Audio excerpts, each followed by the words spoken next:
Tröstet Sie diese liebliche Musik? Tröste dich, mein Volk, singt der Tenor in Händels Messiah hier jedenfalls.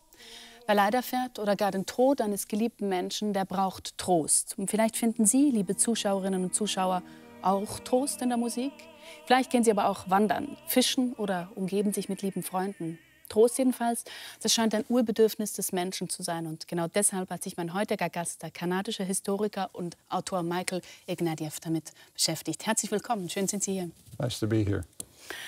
Ja, Herr Ignatieff, welche Musik hören Sie denn, um sich zu trösten?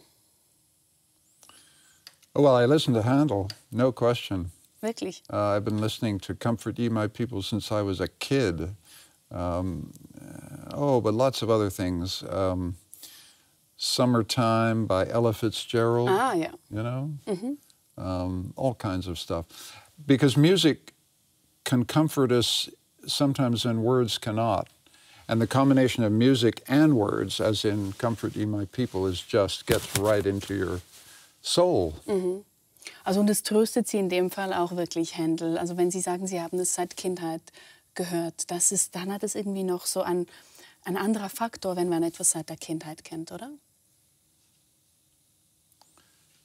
Yes, because it then becomes part of your family memory. You remember listening to Handel with your mom and dad in a concert hall in Toronto in your childhood, that kind of thing. Dann haben Sie ganz nette So that is part of the comfort, the family associations and the memory. Es gibt den Satz von Tolstoi, er beginnt damit Anna Karenina. Alle glücklichen Familien sind einander ähnlich und jede unglückliche Familie ist auf ihre eigene Weise unglücklich. Würden Sie sagen, wir sind uns in unserem Trostbedürfnis sehr ähnlich oder wie ähnlich sind wir uns? It's a good question. I think we do have similar paths to comfort. Someone listening to this program who thinks Handel means nothing to me will derive comfort from another piece of music. Marvin Gaye, the Beatles. The Beatles' Let It Be, for example, is a deeply comforting song. So the forms we take to find comfort may differ, but the search for it is continuous. And part of what the book is saying is that we've sought to comfort and console ourselves in similar ways since the Psalms, 2,000 years. There's a deep continuity in our search for consolation, and that's what the book tries to capture. Sie sprechen über dieses Buch, Ihr neues Buch über den Trost. Und das haben wir eigentlich ja auch der Macht der Musik zu verdanken, oder? Sie hatten da ein Erlebnis in Utrecht. Erzählen Sie mal. Yes, I went to Utrecht in the Netherlands to give a speech. I can't remember what the speech was about anymore, but what I do remember is going to the concerts over a whole weekend in which the Psalms were performed by 4 wonderful choirs, and the words of the Psalms were put up over the stage in English and in Dutch. And I remember thinking, why is this moving me so deeply? I'm not a believer. I've always been respectful of religion. My dad was religious, but I'm not religious. I don't believe. And yet, I looked around this audience of 2,000 people. I could see people in tears. There was something being triggered by the music and the words. The fact that they were so old was very important. The fact that these are some of the oldest words in our tradition, I think was part of what made them moving. Sie haben dann darüber auch geschrieben, über die Psalme hier drin und über Hiob, noch ein vermutlich älterer Text. Jetzt haben Sie 2017, dieses Erlebnis hatten Sie 2017, also da hatten Sie begonnen, dann über Trost zu schreiben, sich damit zu befassen. Herausgekommen ist es in einer Zeit einer globalen Pandemie, einer Zeit, wo man immer wieder darüber spricht, welche Quellen von Trost es gibt. Würden Sie denn sagen, dass Ihr Eindruck auch war, dass es zu wenig tröstliche Ressourcen gibt, dass Sie quasi eine Ideengeschichte hier verfasst haben?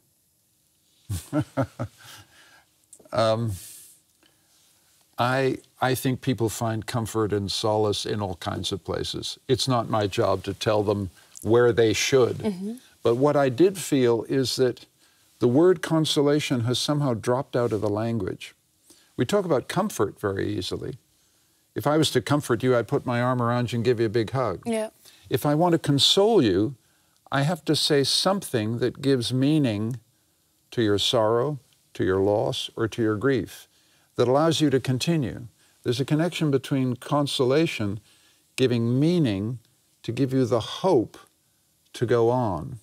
And I think that has dropped out of the language. Consolation is a religious idea that, as religion has waned in its influence on our life, has dropped out of the conversation. But your point is right. When COVID struck, if you turned on the internet, everybody is looking for comfort and consolation.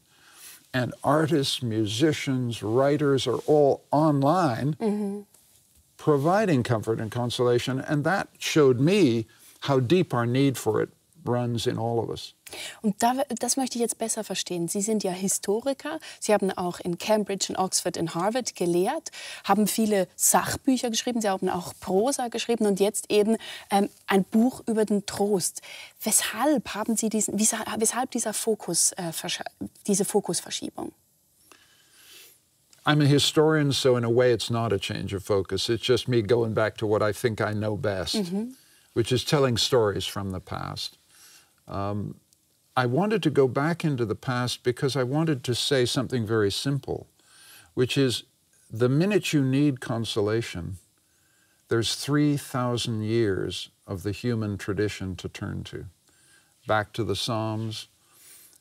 If you don't come from a European culture, there are other sources in the Muslim faith, in other faiths. I don't pretend the European tradition is the only tradition you can turn to, but it's the one I know, so I went back to it.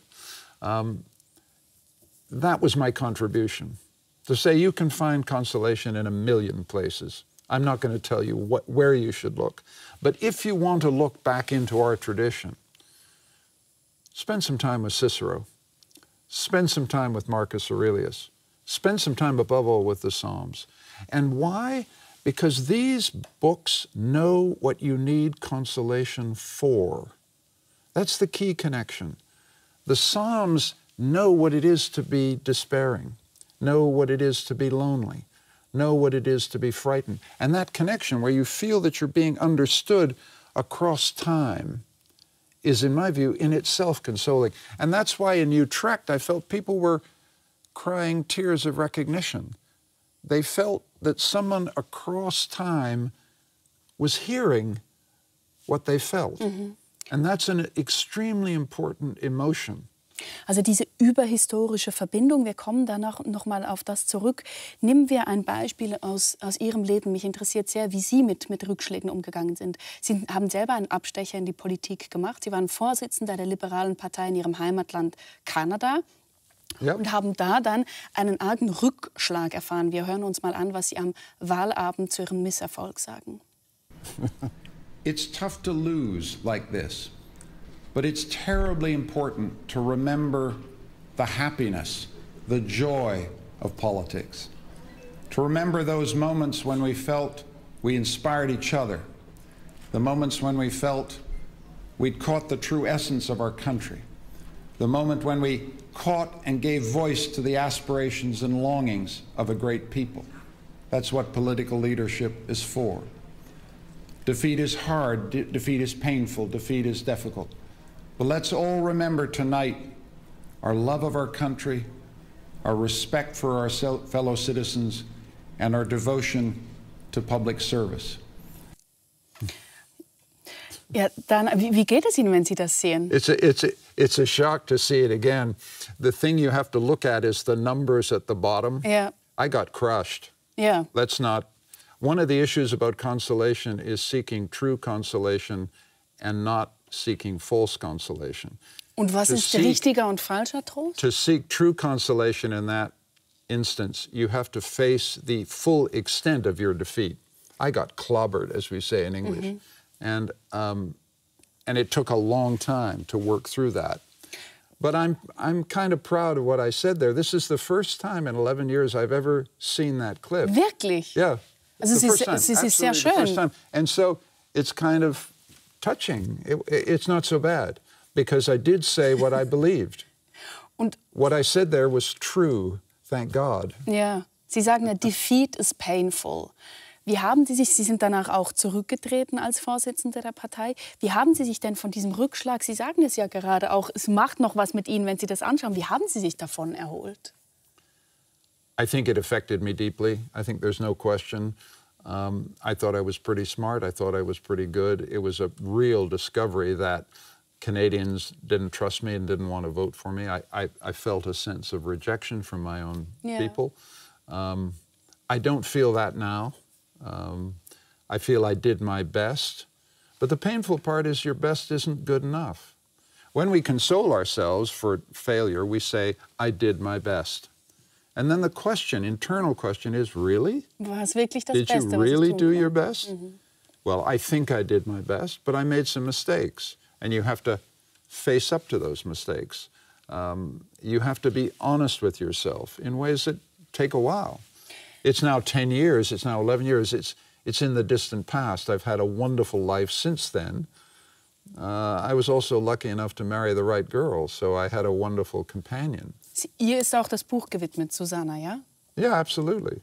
And that was very important. The companionship, the solidarity, the sense of going through it together was tremendously important. I think if I had been alone, it would have been much harder. But my wife consoled me. I think there's no question. She comforted me. She was a wonderful part of this story.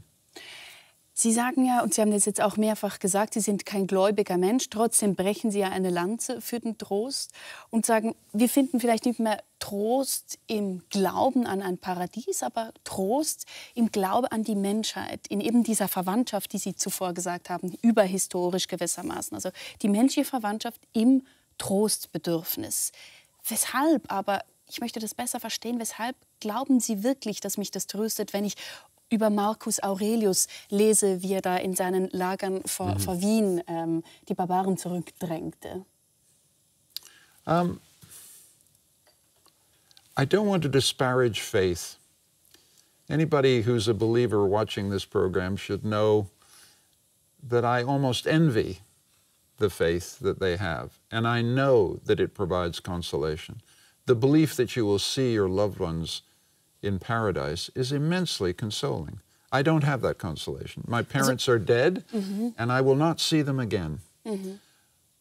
The consolation I derived historically is from a sense of being part of a fellowship, a connection with human beings that extends back 2,000 years in time. Marcus Aurelius understands me, and I understand Marcus Aurelius. I'm a historian all the way down. I feel that it gives me a grounding in the world. One of the stories we tell ourselves about modern life is we're cut off, we're marooned in the present. I don't believe that. I also don't believe we're as secular as we think we are. I think the religious traditions that have created us are still alive, and we should still turn to them. And even though I'm not a believer, I want to read the Bible. I want to read the Psalms. I want to read the book of Job, because I need them. And the fact that I don't believe them, who cares? The fact that I don't have faith, does that really matter? I can still derive inspiration from what they say. Genau, also Sie ziehen trotzdem etwas aus diesen Texten heraus, ohne dass Sie wirklich daran glauben. Das kann ich verstehen. Jetzt möchte ich aber doch noch etwas nachvollziehen können. Sie sind in einer, wenn ich es richtig verstehe, in einer religiösen Familie aufgewachsen. Also Ihr Vater war, glaube ich, religiös, Ihr Bruder auch. Wie konnten Sie das verlieren, auch diesen Trost, der die Religion gibt? I obviously took the wrong path, you know? As my brother keeps telling me. My brother is a believer.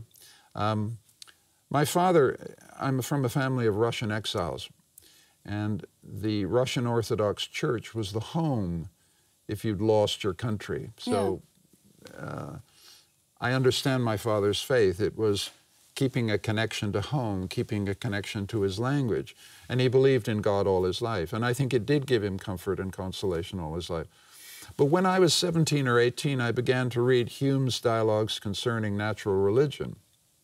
And it aimed a dagger right at the possibility of belief. Hume's rejection of religion had a deep and abiding influence on me. But I've come to have a more complicated view of this, which is that we need all the traditions we can possibly have in this world. It's tough living. It's tough living a life. You know, in hotel rooms around the world, and I've spent a lot of time in hotel rooms, there's a Gideon Bible by your bedside. I sometimes take it out. I recommend we do. There's more wisdom in that book than in most books that I can think of. And it's just crazy for secular people to say, well, I have this argument with God, so frankly, none of this is any use. Yeah. It seems arrogant to me. It seems stupid. Let's use everything we can. Jetzt haben wir verstanden, dass Hume an ihrem Unglauben und quasi ihrem Verlust von Trost schuld ist. Aber genau das finde ich faszinierend. Hume is to blame, definitely. Ja. Machen wir so rückwärtsgewandt in die Vergangenheit.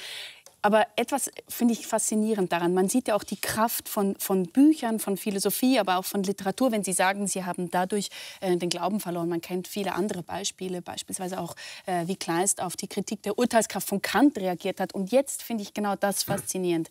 Was Sie hier schreiben, das ist so etwas wie eine Bibliotherapie, die Therapie von Büchern, von Sprache und so weiter.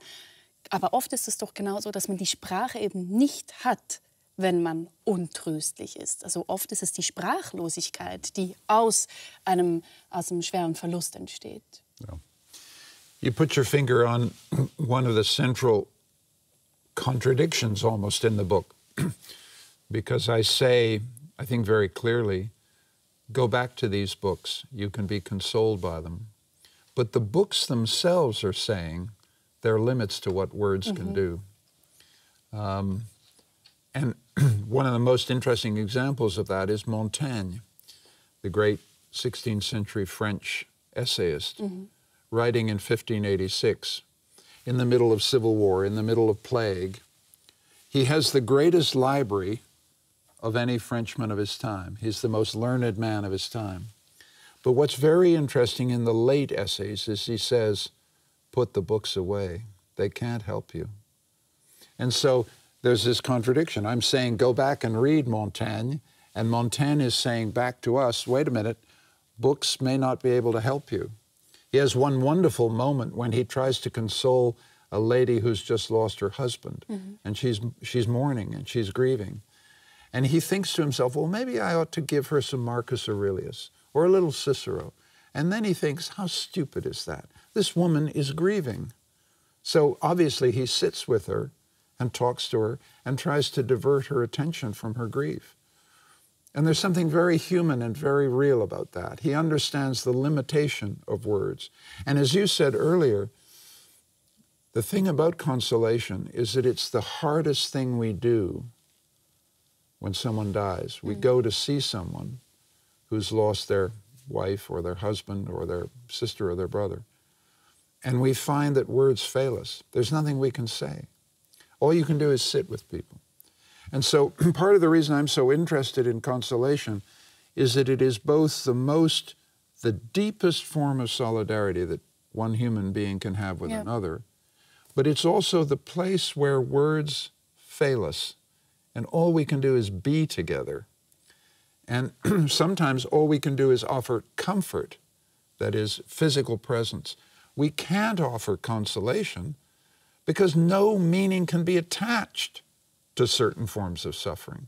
If you lose a young child, and there may be somebody watching this program who's lost one of their children, it seems senseless. No meaning can be given to it. They can't, if they're religious, they can't understand why God would do this to them. And this is the thing that consolation comes up against. Suffering so hard to understand that all you can do is treat it with respect. Aber eigentlich heißt das ja auch, wir sind im engeren Sinne und ganz im Grunde genommen untröstlich, wenn etwas wirklich Schlimmes geschieht. Man kann nicht viel tun dagegen, außer die Zeit vergehen zu lassen. Yes, sometimes only time can heal.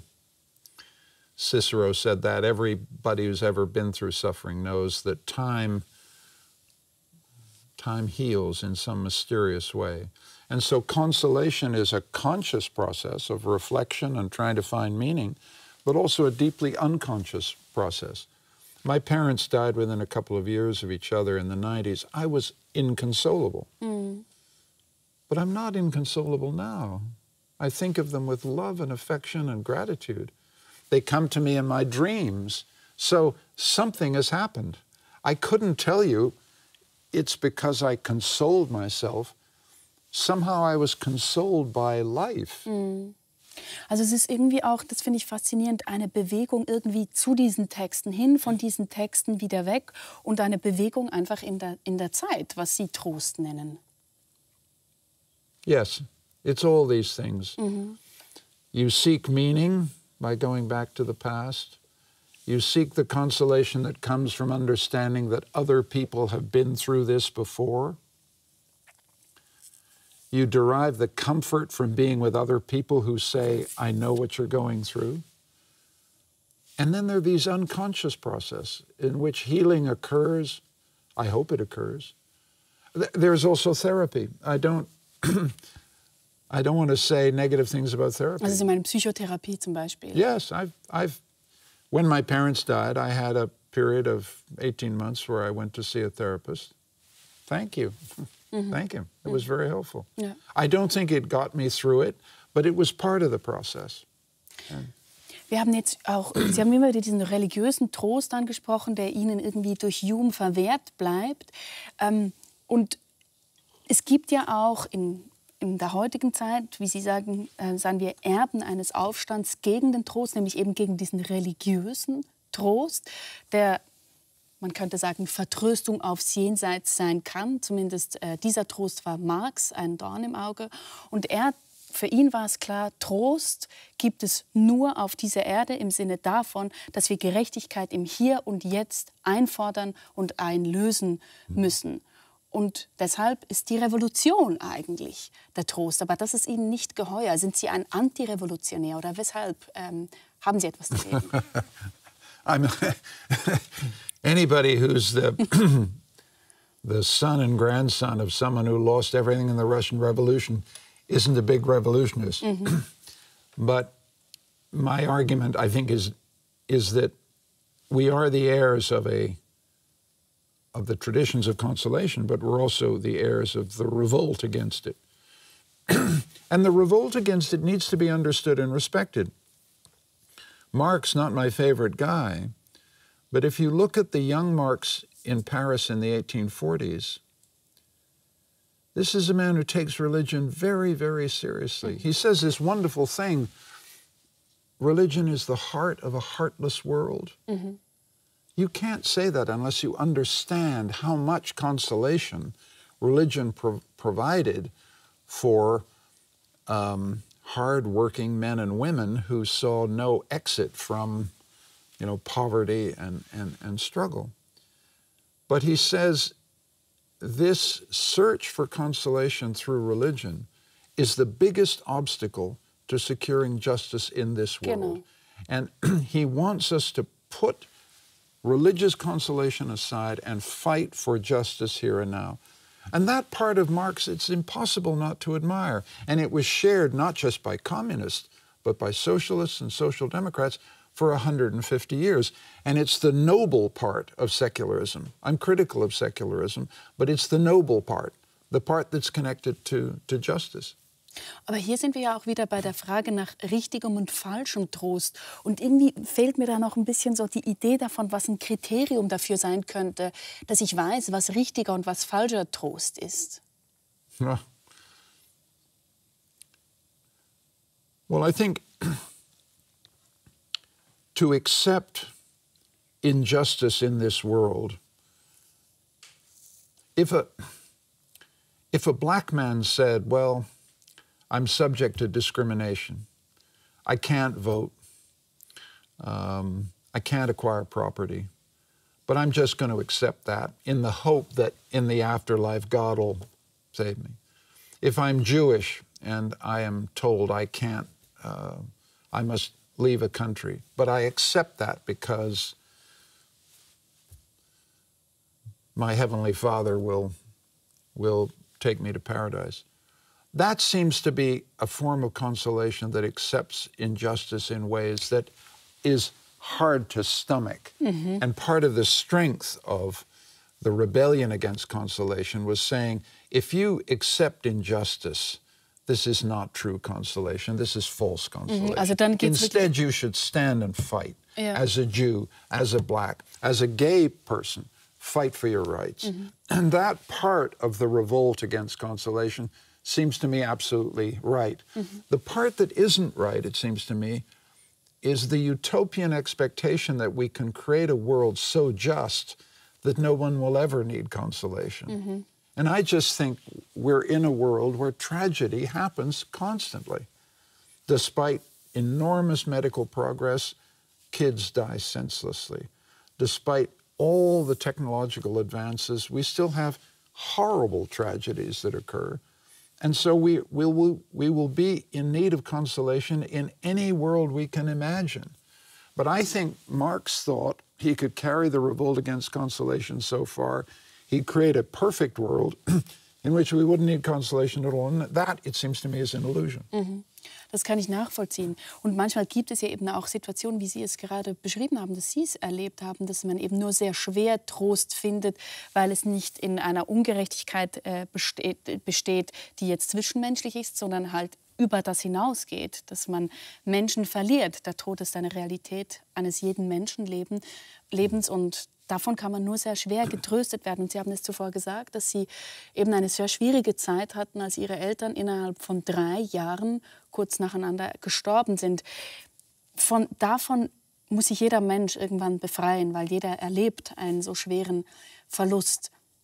Wie macht man das? Nochmal darauf zurückgehen. Wie macht man das? Wie befreit man sich davon? The sense of being inconsolable can be absolutely paralyzing.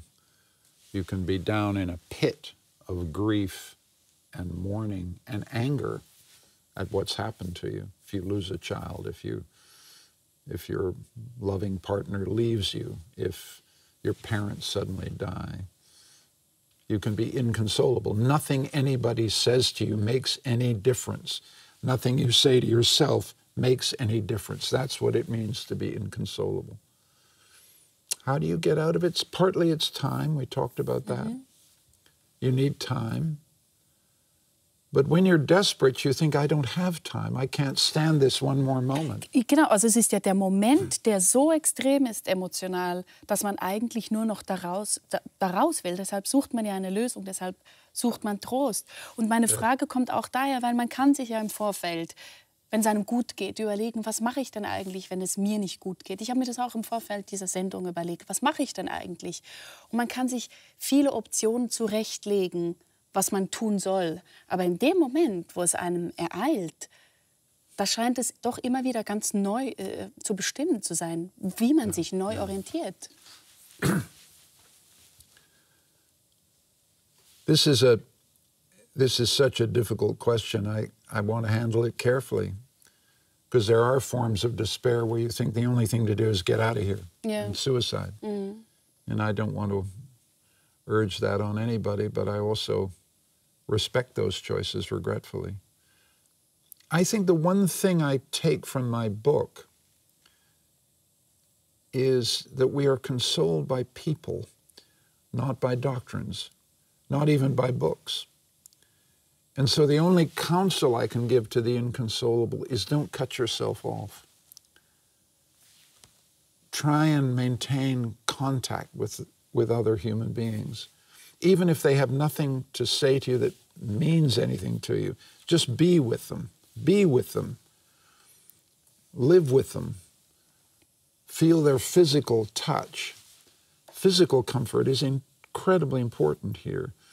This is not a book that says you can think your way out of things. No, there are things that happen to us that are so tough. We can't think our way out of them. But being with people, going through the routines of ordinary life, the continuities of daily life. One of the wisest people in this book is Michel de Montaigne, who notices that one of the things that carries him through difficult times in his life is simply the routines of the day. These kind of unseen things we do that just now this, now this, now this, until you've got to the end of the day. And he thinks there's wisdom in that. In putting your faith in A, human contact and be just the rhythms of life. Try and let life come to the rescue. Try and let life carry you through to a moment where you suddenly feel a kind of hope. Consolation has a deep connection to hope. I don't think you can be consoled unless you come out with the feeling, I can go on. Somehow I can go on. That's what you're looking for. I don't know how, but I can go on. And I think that's what you're trying to do. And sometimes it's just other people's company that makes a difference. Es gibt aber auch Begebenheiten in der Menschheitsgeschichte, sind genuin untröstlich. Und die große jüdische Denkerin Hannah Arendt hat 1964 in einem Interview mit Günter Gauss dazu zur Massenvernichtung der Juden im Zweiten Weltkrieg etwas dazu gesagt. Das Entscheidende ist der Tag gewesen, an dem wir von Auschwitz erfuhren. Wann war das? Das war 1943 und erst haben wir es nicht geglaubt. Obwohl mein Mann und ich eigentlich immer sagten, wir trauen der Bande alles zu. Dies haben wir nicht geglaubt, auch weil es ja gegen alle militärischen Notwendigkeiten und Bedürfnisse war. Mein Mann ist ehemaliger Militärhistoriker, versteht etwas von den Dingen, hat gesagt, lass dir keine Geschichten einreden, das können sie nicht mehr. Nicht wahr? Ja. Und dann haben wir es ein halbes Jahr später doch geglaubt, weil es uns bewiesen wurde. Und das ist der eigentliche Schock gewesen. Wissen Sie, vorher hat man sich gesagt, ja, man hat halt Feinde in der Welt. Nicht? Das ist doch ganz natürlich. Warum soll ein Volk keine Feinde haben? Das ist eine Bande. Ja, alles Mögliche. Aber dies ist anders gewesen. Das war wirklich, als ob der Abgrund sich öffnet. Weil man irgendwie die Vorstellung gehabt hat, alles andere hätte irgendwie noch einmal gut gemacht werden können. Wie in der Politik ja alles irgendwie einmal wieder gut gemacht werden können muss. Dies nicht. Dies hätte nie geschehen dürfen, wie ich immer sage. Nicht? Und damit meine ich nicht die Zahl der Opfer, sondern ich meine die Fabrikation der Leichen und so weiter. Ich brauche mich ja darauf nicht weiter einzulassen. Dieses hätte nicht geschehen dürfen. Da ist irgendetwas passiert, womit wir alle nicht mehr fertig werden. Das ist das, oder, was so schrecklich ist, dass etwas geschieht, womit wir nicht fertig werden können, wie sie das formuliert. Also die Frage nach dem Getröstetwerden stellt sich eigentlich im 20. Jahrhundert nochmals neu. Oh, no doubt about it. I mean, I devote a chapter of this book to Primo Levi, Anna Akhmatova, and a wonderful Hungarian poet called Miklós Radnóti. It's not just the Nazi crimes, it's also the crimes of Stalin that Anna Akhmatova was the witness of and the victim of.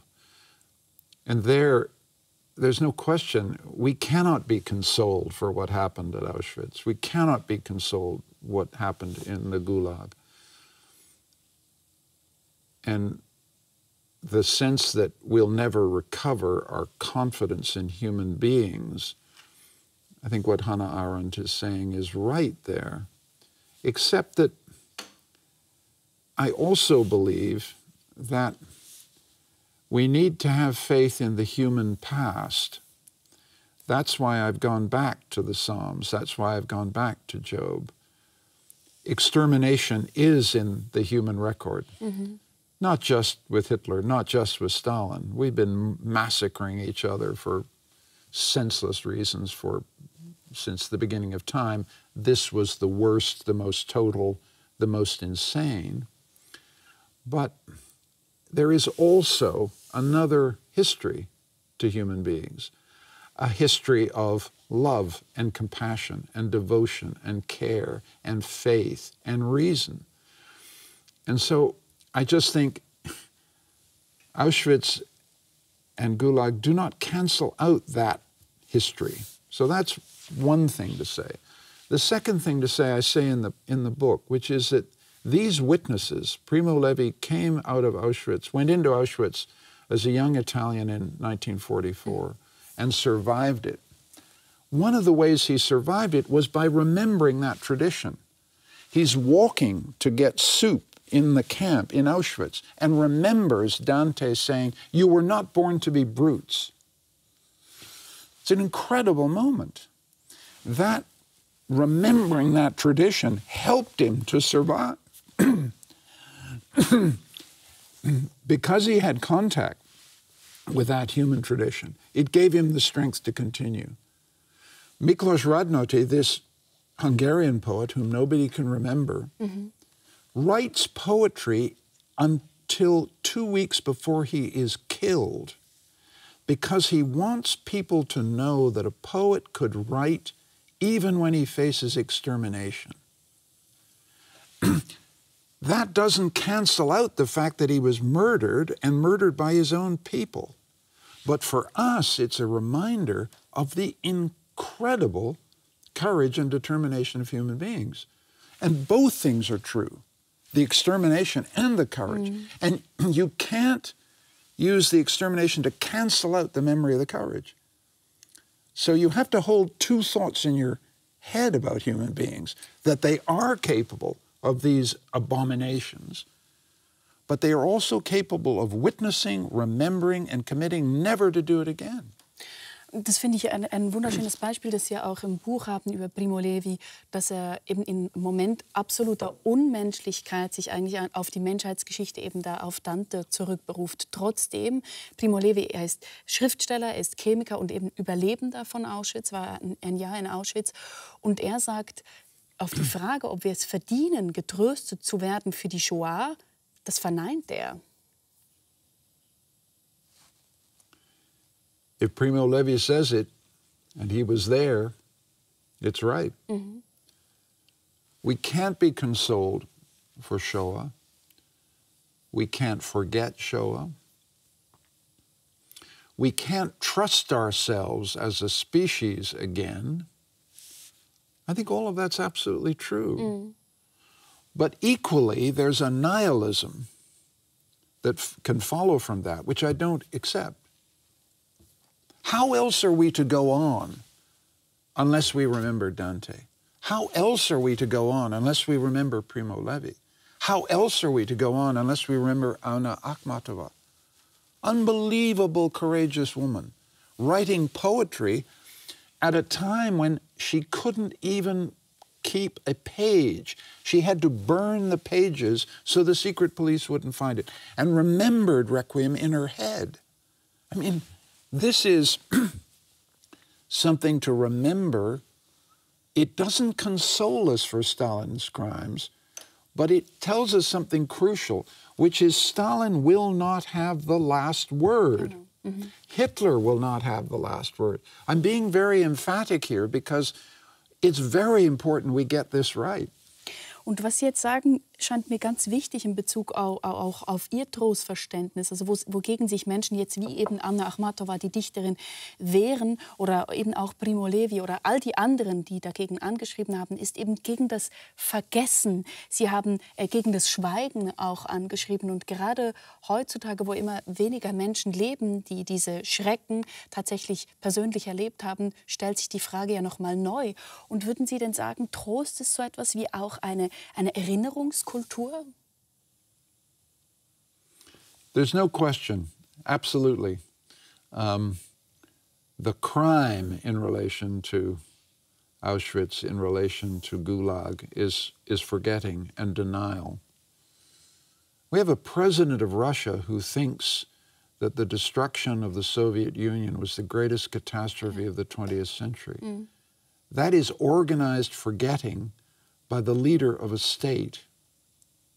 Stalin killed 10, 15 million people. So we live in a world where forgetting doesn't merely just happen because people die off. Forgetting is organized by states, reproduced by states, so that you build this false story about the Soviet Union that is absolutely toxic to the capacity of Russians to be free. So, and it's false consolation. Putin is saying, you've had a tough time, Russians, but you're part of a great 20th century past with incredible achievements. And that's false consolation. The true consolation is to remember as it really was. Wenn wir jetzt beim Vergessen da noch etwas bleiben, es gibt einen Satz vom tschechisch-französischen Schriftsteller Milan Kundera, der mir sehr gefällt. Er sagt, was am Tod am erschreckendsten sei nicht der Verlust der Zukunft, sondern vielmehr der Verlust der Vergangenheit. Und mir erscheint das extrem überzeugend, und zwar aus der Überlegung, dass wenn ein Mensch, der mir sehr nahe war, stirbt, dann stirbt mit ihm auch die Erinnerung an unsere gemeinsame Vergangenheit. Und ich bin quasi die einzige Hüterin dieser Geschichte. Das finde ich ein äußerst interessanter Gedanke, dass es eben nicht um die Zukunft geht. It's not just an interesting thought, it's a sad thought. When I die, and when my brother dies, my father will die again. My mother will die again. Das They'll ist be die gone. Überlegung They'll be gone. Genau. And that's a painful thing to think about.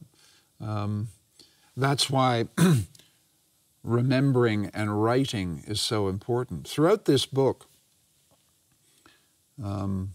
people write in the face of their own deaths in order, in part, to ensure themselves that they will be remembered. Boethius, facing execution by a barbarian king in 524 AD, writes the Consolations of Philosophy to console himself, but the real consolation is the hope that he'll be remembered. And he's been, he didn't live to see it, but he's been remembered ever since. And so there's a deep connection between writing, remembering, and consolation. And I hope, you know, when I think about my own mother and father, part of why I've written about them is so that they'll be remembered. Das ist ja auch das Votum am Ende von Brüder Karamasow von Dostojewski, wo dieser kleine Junge stirbt, dass man sich quasi gegenseitig verspricht, ihn nicht zu vergessen. Und einerseits kann ich das extrem gut nachvollziehen, aber dann habe ich irgendwie sowas wie buddhistische Traditionen im Hinterkopf und denke, weshalb nehmen wir uns eigentlich immer so wichtig? Man könnte auch sagen, ist das selbst eigentlich tatsächlich existent? Und weshalb muss alles von uns irgendwie überleben? Die Pyramiden sind auch ein Zeugnis davon. Also, was ich damit sagen will, es wäre vielleicht auch eine Einübung in Demut zum Beispiel. Oh, I think death and the fact that our loved ones die teaches us humility. Genug. We have no need to be taught humility. Life teaches us humility. I know what you mean. There's something very self-important about trying to be remembered.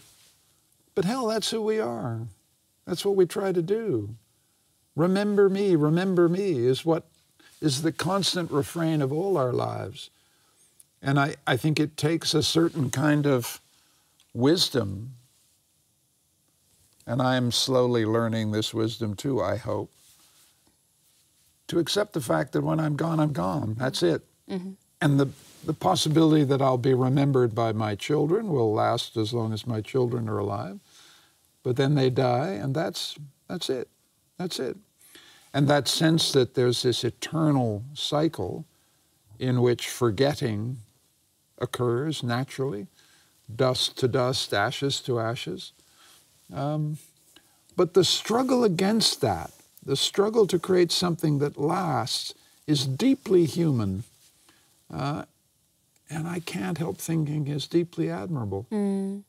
Sie haben sich auch mit dem Trost von Menschen im Angesicht des Todes beschäftigt. Und dafür haben Sie auf Cicely Saunders zurückgegriffen, der Pionierin der Palliativmedizin und der Begründerin von der Hospizbewegung. Hören wir euch kurz zu. In the very first ward that I took over, there was this young Polish Jew who was just 40 at that time, who didn't know, as I did, that he had an advanced cancer, who had no family and really very few friends. And I followed him up as his social worker, and when he became more ill, he was admitted to another hospital in another part of London. And I was really one of his few friends, and I spent a lot of time visiting him. And I suppose, in a way, it sounds a strange relationship, but we became to know each other on a very deep level in the 2 months or so that he had left. And there was obviously a tremendous need for him to give some meaning to his life, because here he was, dying at the age of 40 and feeling really no ripple on the pool. It hadn't made a difference that he'd been there. And talking about those needs of his to understand sort of who he was, what has happened, and so on. The idea of somewhere that could have helped him better than the busy, busy ward he was in, good though his ward sister was, sort of grew up between us. Ja, das ist offenbar auch keine Seltenheit. Also auch der US-amerikanische Schriftsteller und Psychiater Irvin Yalom hat viele Menschen in den Tod begleitet und hat genau das bestätigt. Die Menschen, die am meisten Furcht vor dem Tod hatten, waren jene, die das Gefühl hatten, sie lassen irgendwie nichts zurück. Sie hatten ihre Möglichkeiten nicht ausgeschöpft. Erkennen wir denn das Wichtige immer erst zu spät oder generell? Warum überhaupt? I think this is what Cicely Saunders understood, that when people die, they fear not only the physical experience of death, which we all do, but they can be tormented by regret that either their life had no meaning or that they haven't made peace with their loved ones. They're going out of this world, leaving the world behind with quarrels and arguments and bitterness and sadness. And one of the things that Cicely Saunders understood is that for consolation to occur, there needs to be a place. There needs to be time. You can't die well in a hospital hooked up to tubes. You need a hospice where you can have your children around you, where you can have your loved ones around you, where you can have those final conversations. And she understood something else which has had a huge impact on me. She understood that death is something you can do for someone else. That is, as you go towards death, you can die well. You can die with courage. You can die with humility. Death is a performance, she said.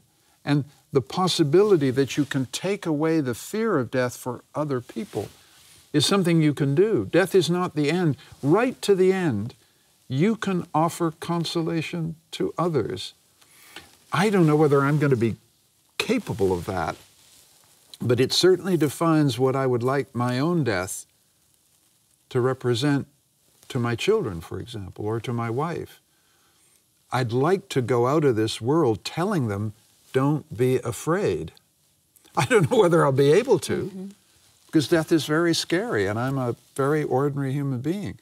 But that's what she taught me. I knew Cicely, or I met Cicely Saunders, genau. And she had a huge effect on me because she was so wonderfully unafraid of dying. I mean, she was just a force of nature, this woman, because she'd spent her entire professional career sitting beside the beds of people going out of this world, and she understood that what tormented them was not just physical fear of death, but metaphysical, philosophical, sense that their lives had not acquired the shape they wanted it to acquire. And so she wanted to create a place where this could occur. And so of all the people I talk about in the book, she's the one who did, in my view, the most to make consolation possible for ordinary people. Sie haben das ja auch selber erlebt, wenn ich das richtig verstanden habe. Ihr Vater ist eben, wir haben zuvor schon über ihn gesprochen, relativ plötzlich an einem Herzinfarkt gestorben, glaube ich. Und er hatte quasi die Möglichkeit dieses Friedenmachens mit dem eigenen Leben nicht. Und das hat sie dann auch beschäftigt. Well, I don't know, because I wasn't there. What's so painful about my father's life, I was in Europe and he was in Canada, had a sudden heart attack and died in a hospital all hooked up to tubes and died alone. And I think everybody who loves their parents thinks it's awful that parents die alone. And so I feel a great sadness about that, because I wanted to be with him. I mean, because you want to say all the things you'd want to say, which is, Dad, you know, You were a pretty terrific father. But you don't get that chance, and so you spend the rest of your life kind of a little sad about that. I think I'm at peace now with my father's death because, as we said earlier, time has passed. But I think these are some of the most ancient duties that human beings have for each other. A daughter wants to be with her parents when they're in trouble. A daughter wants to help parents through difficult periods. Parents want to do the same. It's visceral, it's physical. And when it doesn't happen, you can feel a tremendous sense of sorrow. Der zuvor erwähnte Irvin Yalom, der hat letztes Jahr ein Buch geschrieben, zusammen zuerst mit seiner lange verbündeten Frau, die dann gestorben ist, Marilyn, unzertrennlich heißt das Buch. Und er hat es begonnen mit einem Zitat, nämlich: Trauern ist der Preis, den wir zahlen, wenn wir den Mut haben, andere zu lieben. Sind Sie einverstanden? Oh, no question, no question. And part of the consolation that you offer to someone who has lost someone is to remind them that the grief is in direct relation to the love that they had. And they must remember the love. We have a number of friends who've lost their husbands recently, and that's what you say. You say, look, it's killing you at the moment because you loved him so much, and he loved you. And you're there to be witnesses to the love so that they don't think it was all an illusion. I could see that she loved this man. I could see that he loved her. And that's how you try to comfort people, to draw this connection between grief and love. Glauben Sie, man kann lernen, Abschied zu nehmen?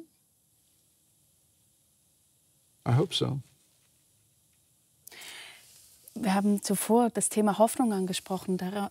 Damit möchte ich auch enden, damit es vielleicht auch etwas heiterer wird. Mich hat gewundert, dass Sie darüber nicht groß schreiben. Es kommt in Ihrem Buch meines Erachtens nicht so viel vor. Und ich habe dabei auch eben an Hannah Arendts Gedanken, hatte ich im Kopf, zu Händels Messiah, den wir zu Beginn gehört haben. Sie sagte nämlich, das Geniale an der christlichen Botschaft ist doch, dass es eben diesen Fokus auf die Geburt eines Kindes hat. Und das Kind, das ist ein Bündel an Potenzial und damit auch immer Hoffnungsstiften für alle, die eben nicht mehr Anfang sind. Und ich finde genau diesen Gedanken äußerst tröstend. Oh, absolutely. I don't have grandchildren, but I sure wish I did, and that's part of it. That sense, last weekend, my wife and I had a friend's 15-month-old child in the house, and we were on our knees in a state of wonder, exactly at that. The sense that this is a bundle of potentialities, number one. Number two, this little bundle of potentialities is learning every single second. She's in vertical climb to acquire the full aspects of being a human being, and it's absolutely astounding to watch that. And I think that consolation is always connected to the hope that they'll do better than we did. They'll get further than we did. They'll understand more than we did. But part of the purpose of writing this book is to give them a little something to take on their journey, you know. Sie sind ja Historiker und es gibt Menschen, die haben in der Erinnerung, suchen die Trost im Sinne davon, dass sie sagen, das damals, das wirkt irgendwie farbiger, das wirkt größer als das heute. Wie halten Sie es denn mit der Nostalgie? Not at all. Not at all. Kennen Sie nicht? I think nostalgia is precisely false consolation. We have to find, and this is, I think, the greatest drama of our time, we have to find consolation in general social hope for the future. Climate change is making that tough. COVID is making that tough. International tensions, the possibility of war in Ukraine is making that tough. At the moment, the ceiling feels very low on all of us. The ceiling is very black and very low. The clouds are very heavy around it. it's very hard for us as individuals to ignore this cloud. But we have to fight through to find a collective hope that gives us a future that we can share. Climate change is the one that I think has shadowed everybody, the sense that we may not have a future at all unless we can. So, now, here's where I'm an incorrigible liberal optimist. I really do believe in the human capacity to find solutions to our problems. This is what history does teach me. We are always facing clouds over us, and we always find a way to dispel them. How? With our reason. We are the most cunning species in nature. We're a very destructive species, a very violent species, but we're also a very wise species. Part of the book is an attempt to collect some of that wisdom so we don't lose it. Das nehme ich als optimistisches Schlusswort. Ich danke Ihnen ganz herzlich, Herr Ignatieff, für das Gespräch. Thank you. Pleasure. In der Sternstunde Philosophie geht es gleich tröstlich weiter, nämlich mit Felix Lobrecht und der Frage, wie man vom Außenseiter im sozialen Brennpunkt zum meistgehörten deutschen Podcaster wird. Ich freue mich, wenn Sie auch beim nächsten Mal einschalten. Bleiben Sie uns treu.